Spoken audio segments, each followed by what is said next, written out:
News Channel 7.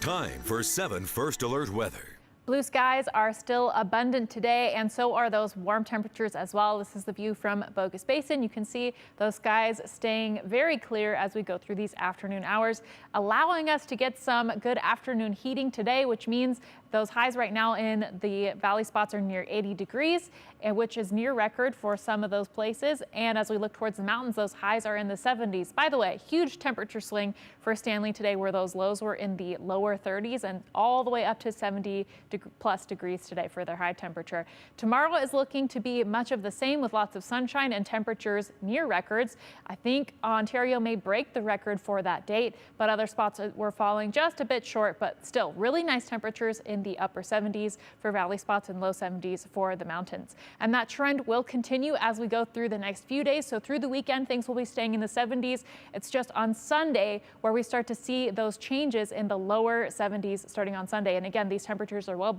well above average, because our average is 63 degrees for this time of year. So this warmth is being created because of a high pressure center that is bringing in warmer air from the southwest.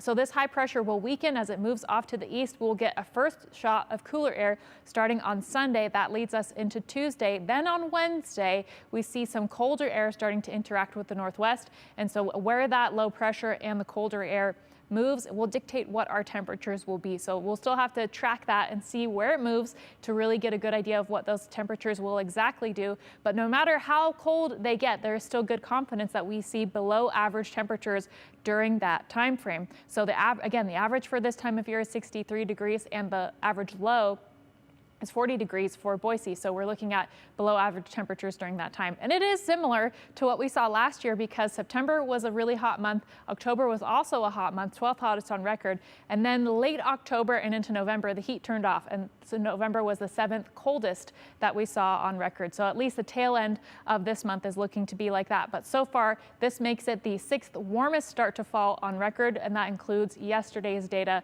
We still don't have, again, today's data is not set in stone just yet. But so as we look to tomorrow, those warm temperatures are sticking around and lots of sunshine. And again, in the mountains, we're talking about those highs in the 70s. Let's look at Stanley again. Expected low of 29 degrees, high of 71. So huge swing in temperatures, which is not uncommon for there. And in the mountains, we are talking about those lows in the upper 30s. So not quite as cold as what we will expect next week. And then as we go into those valley locations, once again, we're talking about the highs in the upper 70s, and that will stay the case until Sunday. Then we start to see those dip towards the lower 70s, and then the highs in the 60s start to take over on Monday. And then as we go towards Thursday, it looks like our high temperature will be more similar to our low temperature tomorrow than our high temperature. So really looking to see a reversal for our pattern, a little more showery, a little cooler. And I think this may kind of feel like a sharp adjustment for us. Yes. Because we've cooled down, but then we've warmed back up several times. It was temporary. Yes, yeah. But now we will cool down and likely stay a lot cooler. No, so these next few days, guys, the warmest days for the rest of the year, we're finally saying it. Yep. All right, looking like it. Enjoy it while it lasts. Sophia, thank you.